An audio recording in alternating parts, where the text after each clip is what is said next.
નમસ્કાર, આપ જોઈ રહ્યા છો નિર્ભય ન્યૂઝ અને હું છું આપની સાથે રિદ્ધિ અને હું છું આપની સાથે ગોપી ઘાંગર।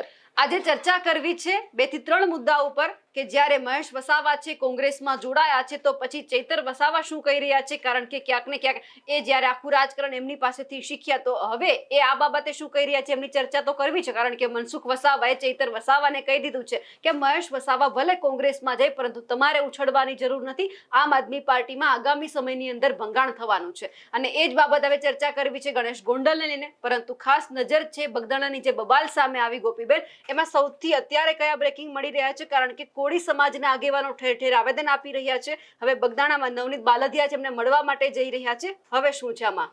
બિલકુલ રિદ્ધિ, આપણા દર્શકોને આપણે કહી દઈએ કે એસઆઈટી ની રચના થઈ ગઈ છતાં કોળી સમાજ હજી શાંત નથી થયો। કોળી સમાજને ક્યાંક ને ક્યાંક એવું લાગી રહ્યું છે કે હજી તેમને ન્યાય નહીં મળે અને આ ન્યાય ભલે હીરાભાઈ સોલંકી અને પરસોત્તમભાઈ સોલંકી બંને મુખ્યમંત્રીને મળ્યા, બધા જ કોળી નેતાઓ પહોંચ્યા, પરંતુ કોળી સમાજની અંદર આજે પણ એક ભાવના એવી છે કે એસઆઈટી ની રચના ભલે થઈ પણ જયરાજ આહિરનું શું?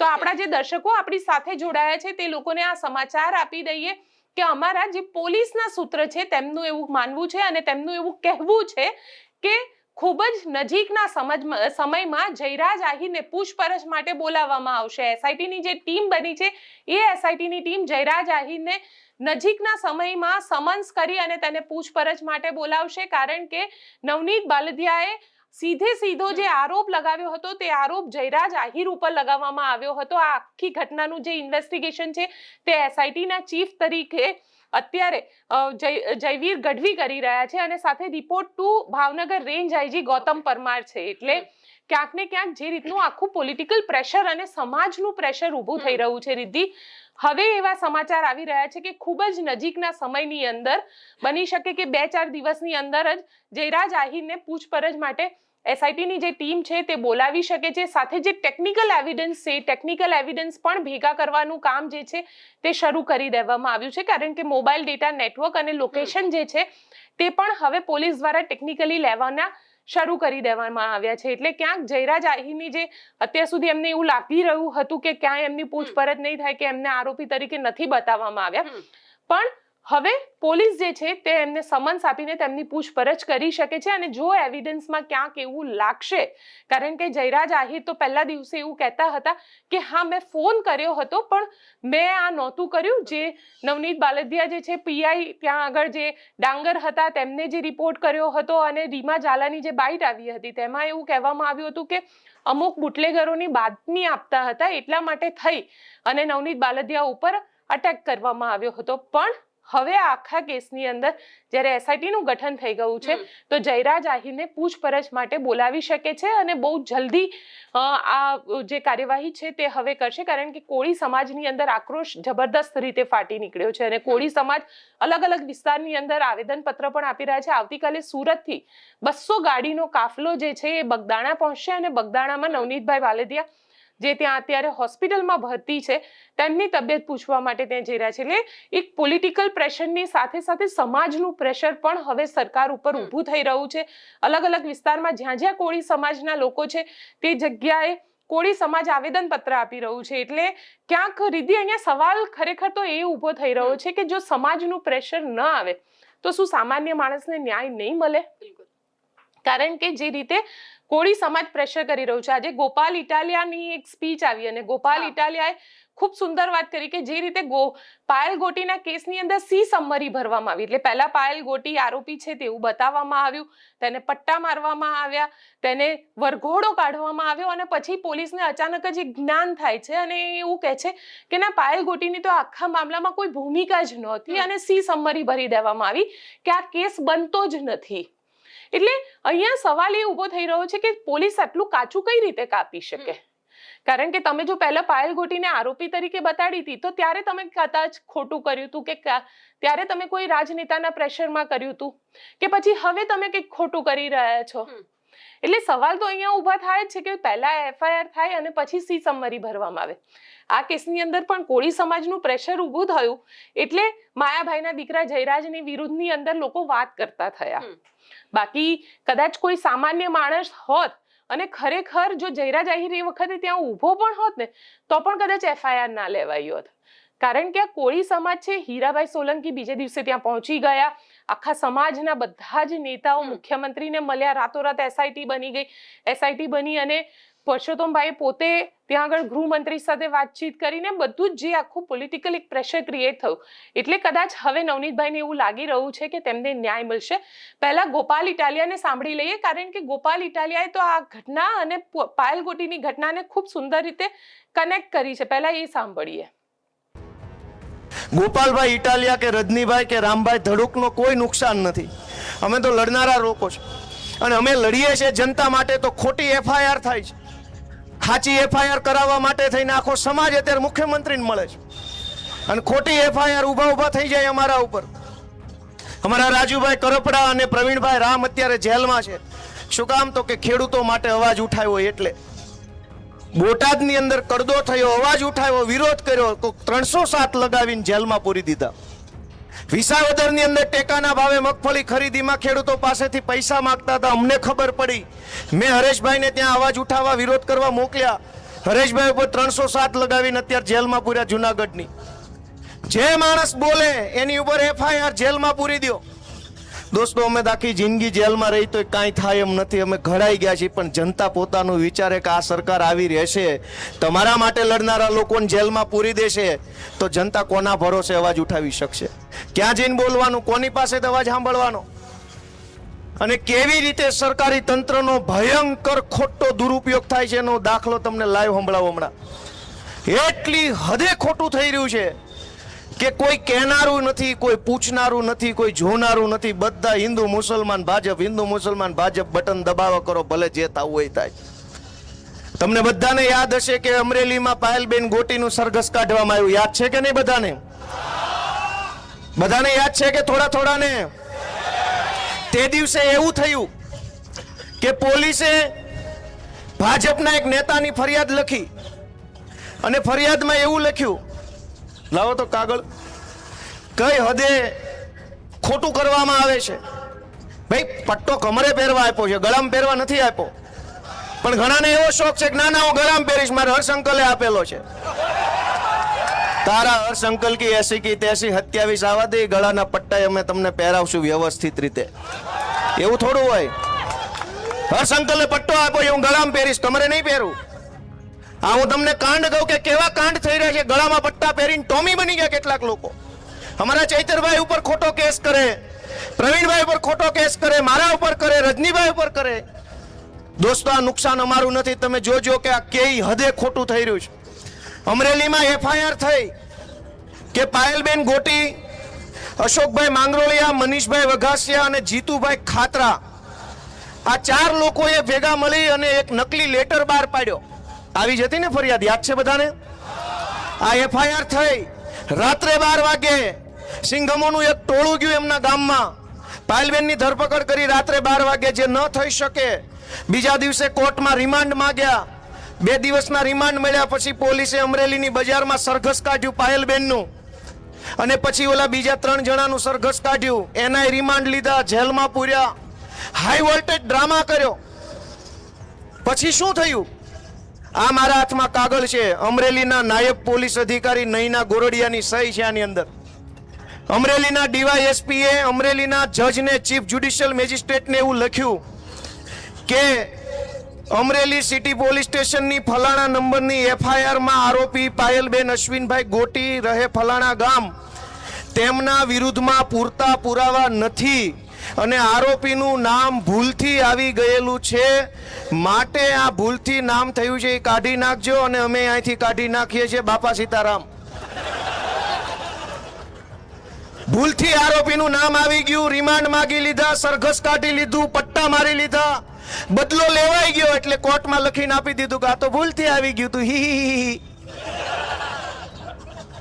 તમે દિલ ઉપર હાથ રાખીને વિચારો કે તમારી દીકરી યારે આવું કરીને પછી પાછળથી કહી દેતો કે હી ભૂલથી આવી ગયું. આ વ્યાજબી વાત છે? જે દિવસે એફઆઈઆર લખાય તે દિવસે તમે નહોતા જોઈ શકતા કે સાચું છે કે ખોટું? ચેક કરી શકાય એમ હતું. બધી ખબર હતી કે ખોટું છે, પણ ટોમી તો ટોમી છે ભાઈ. હર્ષ અંકલ બોલે ટોમી, ટોમી કે પાયલને પકડી લાવું. મિત્રો કલ્પના કરો, આપણે હસીએ છીએ પણ એટલો શરમનો દુઃખનો વિષય છે. એક વખત અમારી સરકાર બનાવી જોજો, ટોમીને ઢહળીએ નહીં તો કહેજો તમે. દોસ્તો, અમને ગુસ્સો આવ્યો છે, અમને ગુસ્સો છે એ વાતનો કે કેટલાક ટોમી આખા ગુજરાતની અંદર ફરે છે હર્ષ સંઘવીના નામનો ગળામાં પટ્ટો પહેરીને, પબ્લિકને ડરાવે, ધમકાવે, ખોટો કેસ કરું, આમ કરું, જેલમાં પૂરું, ફરજમાં રૂકાવટ કરું. અરે તારી ફરજ કી 80 કી 83 તું આવી જા 27માં હામો. દોસ્તો, પાયલબેનનું સરઘસ કાઢ્યા પછી પોલીસના ડીવાયએસપી એ અદાલતને લખ્યું કે આ ભૂલથી આવી ગયેલું નામ છે, તો શું કામ સરઘસ કાઢ્યું ભાઈ? શું કામ રિમાન્ડ માંગ્યા? ધરપકડ શું કામ કરી?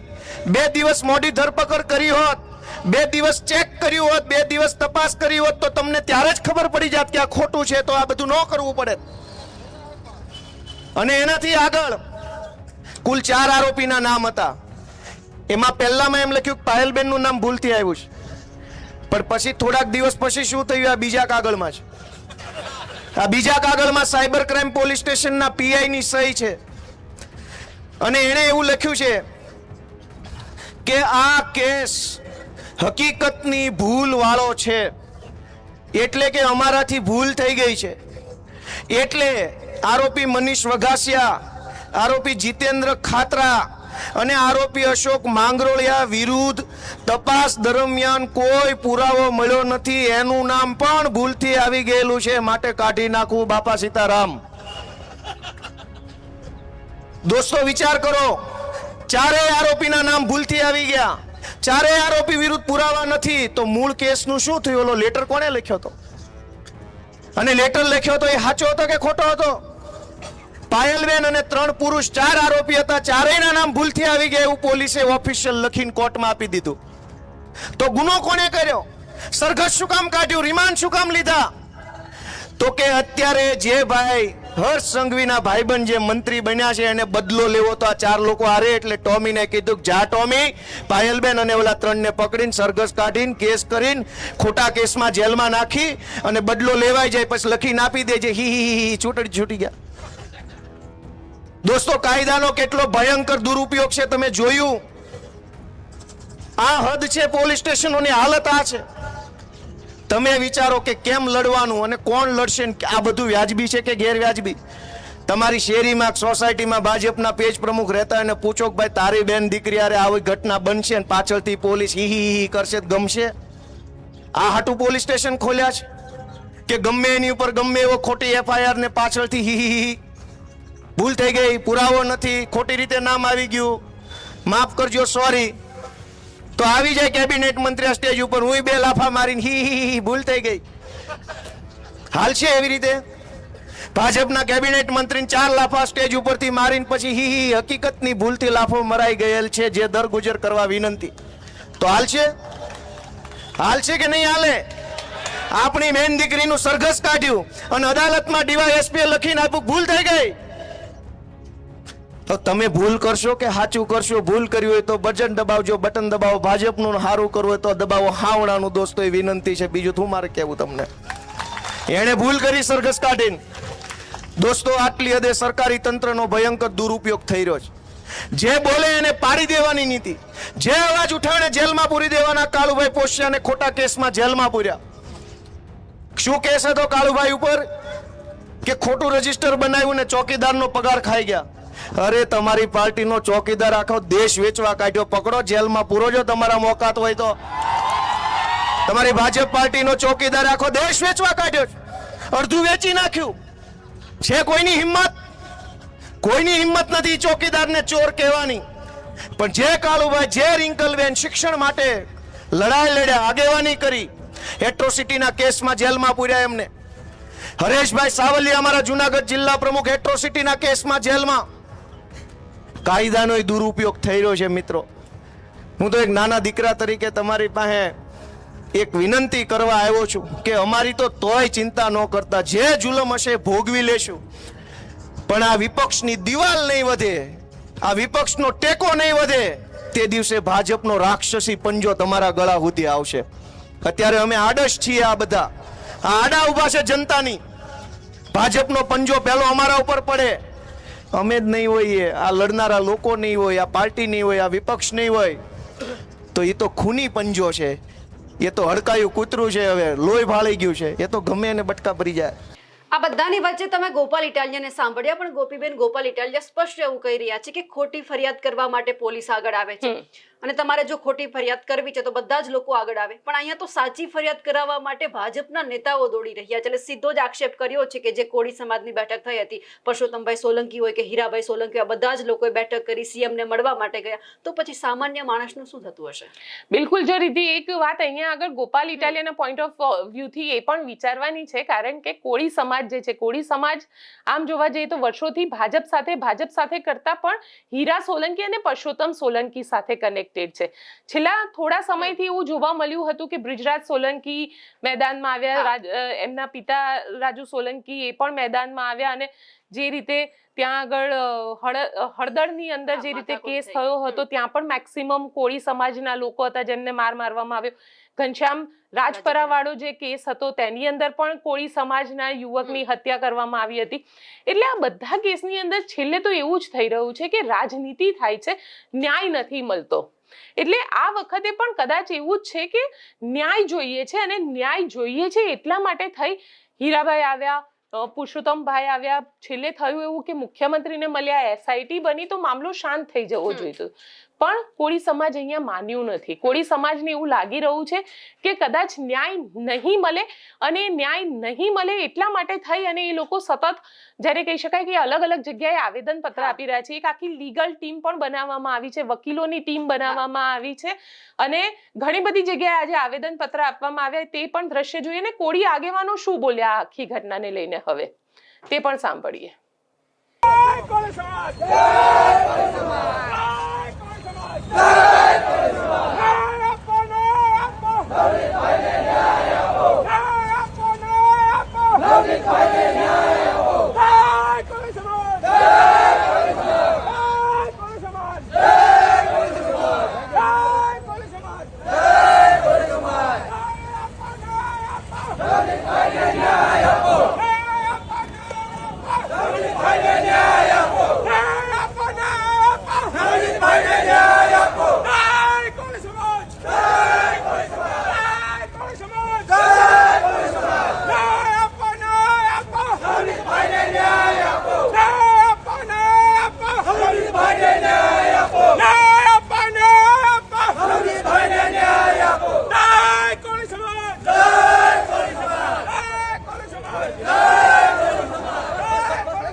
એ હુમલામાં સાહેબ જે 8 આરોપીઓ પકડાયા છે, પરંતુ જે મુખ્ય કાવતરાખોર જે આરોપી છે તે હજી પકડાયો નથી.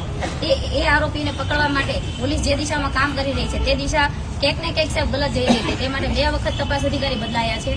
એના ઉપર સાહેબ એસઆઈટી ની નિમણૂક કરવામાં આવેલ છે. હવે આ એસઆઈટી દ્વારા મુખ્ય કાવતરાખોર આરોપીને તાત્કાલિક ધોરણે પકડવામાં આવે અને તાત્કાલિક ધોરણે આરોપીઓને ધરપકડ કરવામાં આવે તેવી સાહેબ અમારે સમગ્ર કોળી સમાજની લાગણી અને માગણી છે. એવી આપ સાહેબને અમે સાહેબ આ આવેદનપત્ર દ્વારા માગણી કરી છે. તમે આગેવાનોને તો સાંભળ્યા, પણ ગોપીબેન તમે એક વાત કરી કે ઘણી બધી જગ્યા ઉપર એવું બને છે કે રાજનીતિ થઈ જાય છે, ન્યાય નથી મળતો. આપણી સામે જ દાખલો છે ગણેશ ગોંડલનો. આજે શું થયું? બિલકુલ, આજે હાઈકોર્ટની અંદર ગણેશ ગોંડલને કદાચ એવું લાગતું હશે કે નાર્કો ટેસ્ટની અંદર તો તેમને ક્લીન ચીટ મળી ગઈ છે. 31 સવાલ પૂછવામાં આવ્યા અને આ 31 સવાલ બાદ ક્યાંય તેમના ઇન્વોલ્વમેન્ટની વાત નથી આવતી. પણ ગણેશ ગોંડલને ખુશ થવાની અહીંયા જરૂર નથી, કારણ કે એ એકમાત્ર કેસ છે જેમાં હિટ એન્ડ રનનો કેસ હતો. પણ ગણેશ ગોંડલની મુશ્કેલીઓ ચોક્કસથી વધી રહી છે, કારણ કે ગણેશ ગોંડલના ઘરની અંદર રાજકુમાર જાટને મારવામાં આવ્યા હતા. આ પ્રકારનું પોલીસે એક સીસીટીવી ફૂટેજ પણ લીધું હતું, અને એ સીસીટીવી ફૂટેજ ગાંધીનગર એફએસએલમાં આપવામાં આવ્યું હતું કે ક્યાંક એ ફૂટેજમાં ટેમ્પરિંગ તો નથી કરવામાં આવ્યું ને. 11 લોકોની સાથે ગણેશ ગોંડલને પૂછપરછ માટે બોલાવવામાં આવ્યા હતા. સુરેન્દ્રનગર તેઓ ગયા હતા. અને એ જે સીસીટીવી ફૂટેજ છે એ 11 લોકોને આઈડેન્ટિફાઈ કરી લેવામાં આવ્યા છે. એ જે સીસીટીવી ફૂટેજ છે, કારણ કે રાજકુમાર જાટના પિતા જે છે એ સતત એવું કહેતા હતા, રતનલાલ જાટ, કે જે સીસીટીવી ફૂટેજ પોલીસે આપ્યું છે એ ખૂબ શરૂઆતનું ફૂટેજ છે. આગળનો ફૂટેજ આવે તો મારા દીકરાને જે જગ્યાએ મારવામાં આવ્યો હતો એ સ્પષ્ટ રીતે દેખાઈ શકે છે. એ ફૂટેજ પોલીસે રિકવર કર્યું છે. જે એસઆઈટી ટીમ બનાવવામાં આવી હતી પ્રેમસુખ ડેલુના નેતૃત્વમાં, એ ટીમે એ સીસીટીવી ફૂટેજ ગણેશ ગોંડલના ઘરની અંદરનું રિકવર કર્યું છે, જેને એફએસએલે ચેક કર્યું છે, સર્ટિફાઈડ કર્યું છે કે હા એમાં કોઈ ટેમ્પરિંગ નથી. એટલે હવે એ જે સીસીટીવી ફૂટેજ છે જેની અંદર ગણેશ ગોંડલ સમેત અન્ય 10 લોકો જે મારતા દેખાઈ રહ્યા છે રાજકુમાર જાટને એના ઘરની અંદર, ગણેશ ગોંડલના પોતાના ઘરની અંદર, એ સીસીટીવી ફૂટેજના આધારે હવે પોલીસ આગળ કેસ રજીસ્ટર કરશે. આગળ જે ચાર્જશીટ છે તે રજીસ્ટર કરશે. એટલે હિટ એન્ડ રનનો જે કેસ હતો, કારણ કે આને સમજવો પડશે કે હિટ એન્ડ રનનો એક અલગ કેસ હતો. એક એનસી દાખલ થઈ હતી કે જેની અંદર રાજકુમાર જાટ મિસિંગ હતા, અને એક બીજો કેસ થયો હતો કે જેની અંદર એવું કહેવામાં આવ્યું હતું કે રાજકુમાર જાટને ગણેશ ગોંડલના ઘરમાં મારવામાં આવ્યો. એટલે ગણેશ ગોંડલના ઘરમાં મારવામાં જે આવ્યો છે તેની સાથે જે 11 લોકો છે જે આપણને સુરેન્દ્રનગરની અંદર ફૂટેજમાં દેખાયા હતા, એ જે 11 લોકો છે એ લોકોની વિરુદ્ધમાં હવે આગળ કેસ રજીસ્ટર થશે, ચાર્જશીટ થશે અને કાર્યવાહી થશે. કારણ કે સીસીટીવી ફૂટેજ પોલીસને મળી ચૂક્યા છે. મારપીટનો જે કેસ છે એ હવે દાખલ કરવામાં આવશે. અને હવે એટલે ગણેશ ગોંડલ જો એમ કહેતા હોય કે નાર્કો ટેસ્ટમાં નથી આવ્યા એટલે એમના માટે રાહતના સમાચાર છે, તો આપણે આપણા દર્શકોને જણાવી દઈએ કે અહીંયા ગણેશ ગોંડલ માટે રાહતના સમાચાર નથી, પણ ગણેશ ગોંડલ ઉપર જે કેસ છે તે હવે આગળ કન્ટિન્યુ કરવામાં આવશે, જે એના ઘરની અંદર રાજકુમાર જાટને મારવામાં આવ્યો હતો. એટલે અહીંયા સ્પષ્ટ થઈ જાય છે કે રાજકુમાર જાટને ગણેશ ગોંડલના ઘરની અંદર મારવામાં આવ્યો હતો, જે દાવો રતનલાલ જાટ દ્વારા કરવામાં આવ્યો હતો. ત્યારબાદ રાજકુમાર જાટ એના ઘરેથી રાત્રે 1:30 વાગે મિસિંગ થાય છે, અને જે મિસિંગ થાય છે એવા લગભગ 22 જેટલા સીસીટીવી ફૂટેજીસ હતા. એ 22 સીસીટીવી ફૂટેજીસનું એફએસએલ કરવામાં આવ્યું છે, અને એ એફએસએલ ની અંદર એવું કહેવામાં આવ્યું છે કે ક્યાંય પણ કોઈ પણ પ્રકારનું ટેમ્પરિંગ કરવામાં નથી આવ્યું. જ્યારે ટેમ્પરિંગ નથી કર્યું એટલે કે કોઈ પણ છેડછાડ એ સીસીટીવી ફૂટેજ સાથે નથી કરી, તો અહીંયા સીધો મામલો બને છે ગણેશ ગોંડલ ઉપર. એટલે હવે આગળ પોલીસ જે છે એની કાર્યવાહી કરશે, કોર્ટ એની કાર્યવાહી કરશે. પણ હા, એટલું સ્પષ્ટ છે કે આજે ગુજરાત હાઈકોર્ટની અંદરથી એવું કહેવામાં આવ્યું, જે ફરિયાદી પક્ષ એટલે રાજકુમાર જાટના જે પિતા છે રતનલાલ જાટ, એમને નાર્કોનો રિપોર્ટ અને જે અન્ય બીજો એનસીનો જે રિપોર્ટ હતો, એમના મિસિંગ થવાનો જે રિપોર્ટ હતો, એ બધી વસ્તુ હવે આપવામાં આવશે. સાથે સવાલ સૌથી મોટો અહીંયા આગળ એ ઊભો થઈ રહ્યો છે કે રાજકુમાર જાટના શરીર ઉપર 42 જેટલા મારવાના ઘા મળ્યા હતા. એનું શું? એ ઇન્વેસ્ટિગેશનમાં શું થયું? એની જે પીએમ રિપોર્ટ હતો, ફોરેન્સિક જે પીએમ રિપોર્ટ હતો, એની અંદર જે ઘા મળ્યા હતા, એના ઇન્વેસ્ટિગેશનમાં શું? તો આ બધું ઇન્વેસ્ટિગેશન હવેનો પાર્ટ છે. પણ અત્યારે એટલું સ્પષ્ટ થઈ ગયું છે, ગુજરાત હાઈકોર્ટમાં જે રિપોર્ટ સબમિટ કરવામાં આવ્યા અને જે સીસીટીવી સબમિટ કરવામાં આવ્યા, ગણેશ ગોંડલના ઘરના જે સીસીટીવી છે એમાં રાજકુમાર જાટને મારતા દેખાય છે. હવે પછીની સુનાવણી ક્યારે હશે? હવે પછીની સુનાવણી 15મી જાન્યુઆરીએ રાખવામાં આવી છે. કોર્ટ નક્કી કરશે, કોર્ટ આગળની કાર્યવાહી નક્કી કરશે. પણ હા, એટલું ચોક્કસ છે કે આ કેસની અંદર જેટલું આસાન આ કેસ લાગી રહ્યો હતો, કે આજે કોર્ટમાં જ્યારે દલીલ કરવામાં આવી ત્યારે દલીલમાં એવું કહેવામાં આવ્યું કે જે રીતે ગણેશ ગોંડલ આખા કેસમાં નાર્કો કરાવવા માટે તરત તૈયાર થઈ જાય છે, સામેથી અપ્રોચ કરે છે, એ ક્યાંક શંકાસ્પદ લાગી રહ્યું છે. અને એવું ફરિયાદી પક્ષનો દાવો હતો કે આ અમને શંકાસ્પદ લાગી રહ્યું છે, આના ઉપર અમારે ફરીથી આગળ જે ઇન્વેસ્ટિગેશન અધિકારી છે તેની સાથે ચર્ચા કરવી છે, અમને રિપોર્ટ જોઈએ છે, આર્ગ્યુમેન્ટ્સ કરવા છે કોર્ટની અંદર. એટલે કોર્ટે જે રિપોર્ટ છે, 2 રિપોર્ટ આપ્યા છે, એક એફએસએલ નો જે રિપોર્ટ છે એ, અને એક જે નાર્કોનો રિપોર્ટ છે. આ બંને રિપોર્ટ હવે જે ફરિયાદી પક્ષ છે ફરિયાદી પક્ષને આપવામાં આવ્યા છે. બિલકુલ, આજે એ પણ સમજવું છે, ચૈતર વસાવા, મહેશ વસાવા અને હવે મનસુખ વસાવા પણ મેદાનમાં આવ્યા છે. એમણે સ્પષ્ટ ચૈતર વસાવાને કહી દીધું છે કે એમને ખુશ થવાની જરૂર નથી. ઘણા બધા આમ આદમી પાર્ટીના કાર્યકરો હવે કોંગ્રેસમાં મહેશ વસાવાની સાથે જવાના છે. બિલકુલ, કારણ કે જુઓ ત્યાં આગળ ભરૂચની અંદર રીધી સૌથી મોટી સમસ્યા જે જોવામાં આવે છે તો ભારતીય જનતા પાર્ટીનું એક જ ચહેરો છે, અને એ છે મનસુખ વસાવા. પોતે સાંસદ છે, ત્યાંના સ્થાનિક ધારાસભ્યો કોઈ ચહેરા તરીકે નથી. મહેશ વસાવા જે ભારતીય જનતા પાર્ટીમાં હતા પણ કશું ઉકાળી શક્યા નહીં ભારતીય જનતા પાર્ટીમાં રહીને છેલ્લે નારાજ થયા અને કોંગ્રેસમાં જોઈન કરી લીધું. ચૈતર વસાવાએ આજે જ્યારે નિર્ભયે એમની સાથે વાતચીત કરી ત્યારે ચૈતર વસાવા દ્વારા એવું કહેવામાં આવ્યું કે મહેશ વસાવાએ અમને પણ અપ્રોચ કર્યો હતો, આમ આદમી પાર્ટીને પણ સતત સંપર્કમાં હતા, તેઓ આમ આદમી પાર્ટી જોડાવાનું કહેતા હતા પણ અમે ના પાડી દીધી. એટલે અહીંયા આગળ ચૈતર વસાવા પણ પોતાની રાજનીતિને રમી રહ્યા છે. મહેશ વસાવા આમ જોવા જઈએ તો મહેશ વસાવા એટલા પણ મૂર્ખ નથી કે એમને ખબર ના પડે કે એક મ્યાનમાં બે તલવાર ક્યારેય ના રહે. અને જો ચૈતર વસાવા એવું કહેતા હોય કે અમને પણ કોન્ટેક્ટ કર્યો હતો ને અમારી સાથે પણ વાત કરવાનો પ્રયત્ન કર્યો કે મારે જોડાવું છે, પણ અહીંયા બધાની વચ્ચે મનસુખ વસાવાનું જે નિવેદન આવ્યું છે એ બહુ સ્પષ્ટ છે અને બહુ ક્લિયર છે કે જો બીટીપીના કાર્યકર્તાઓ, કારણ કે મનસુખ વસાવા ખૂબ સારી રીતે જાણે છે કે જે બીટીપીના કાર્યકર્તાઓ આમ આદમી પાર્ટીમાં જોડાયા એ આમ આદમી પાર્ટીમાં ચૈતર વસાવા જે રીતે અત્યારે કામ કરી રહ્યા છે તેનાથી ઘણા બધા આમ આદમી પાર્ટીના કાર્યકર્તાઓ જે પહેલા બીટીપીમાં હતા એ બધા નારાજ છે. તો એ બધા ફરીથી ડાયવર્ટ થઈ શકે કોંગ્રેસ તરફ અને કોંગ્રેસને પોતાને આગળ લઈ જઈ શકે, કારણ કે મહેશ વસાવા છે અહીંયા આગળ. પણ આ બધાની વચ્ચે છોટુભાઈએ આજે એક સિક્સર મારી દીધી અને છોટુભાઈએ તે સ્ટોરી કરી હતી અને કબીલાની વાત કરી દીધી અને સ્પષ્ટ કરી દીધું કે ગમે તેવું થાય પણ તમે તમારો કબીલો છોડો તો તમારી ક્રેડિબિલિટી નથી રહેતી.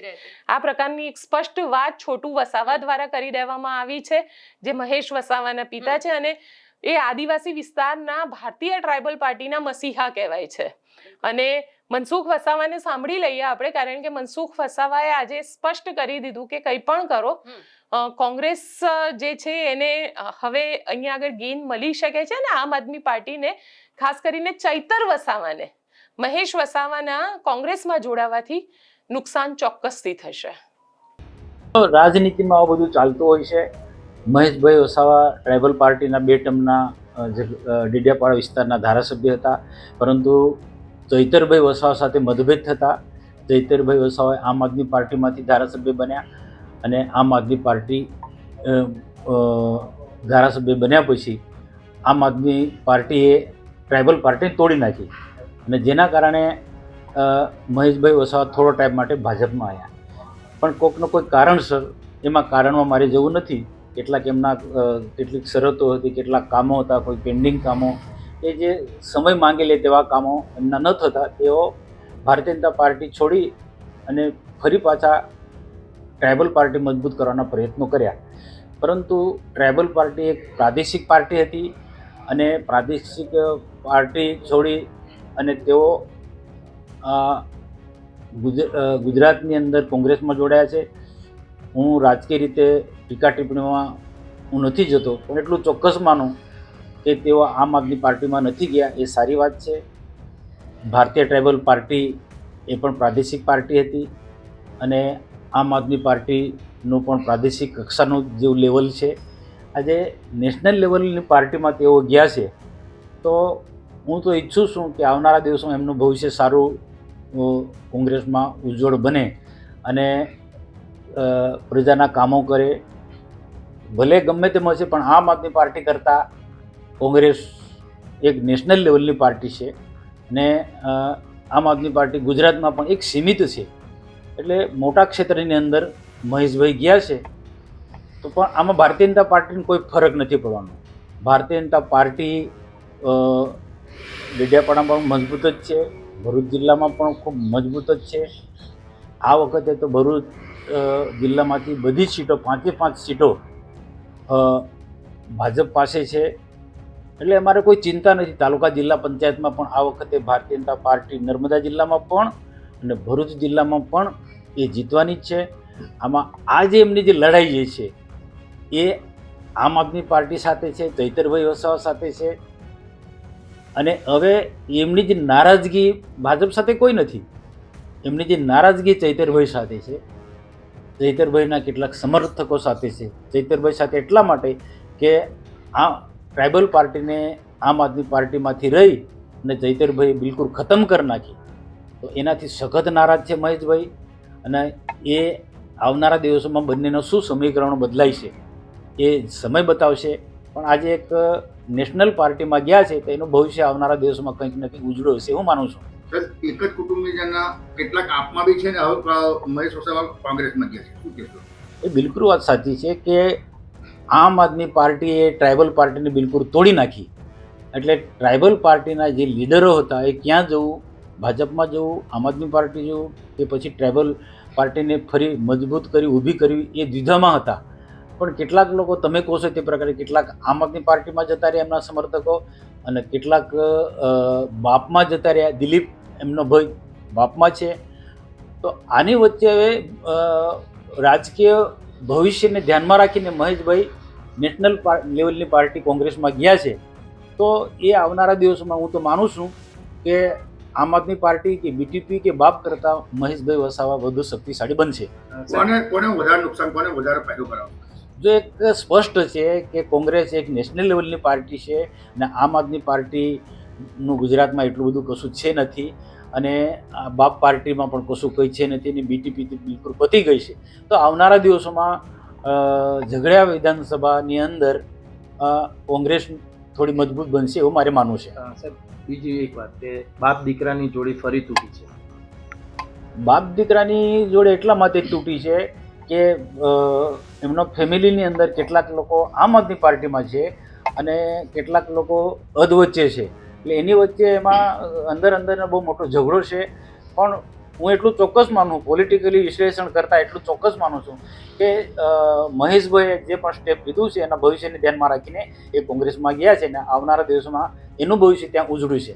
ડેડિયાપાડા વિધાનસભાની જો આવનારી ચૂંટણીની જો વાત કરીએ 2027માં જે આવનાર છે તેના માટેના સમીકરણો બદલાઈ શકે, કારણ કે ત્યાંના જે પીઢ નેતા હતા અમરસિંહભાઈ વસાવા એમનું અત્યારે તત્કાળ જ મૃત્યુ થયું છે, અને હવે મહેશ છોટુ વસાવા કોંગ્રેસમાં જોડાયા છે. કોંગ્રેસના જ અમરસિંહ વસાવાનું મૃત્યુ થયા બાદ અત્યારે જોડાયા છે. તો ડેડિયાપાડાનું ભવિષ્ય શું રહેશે?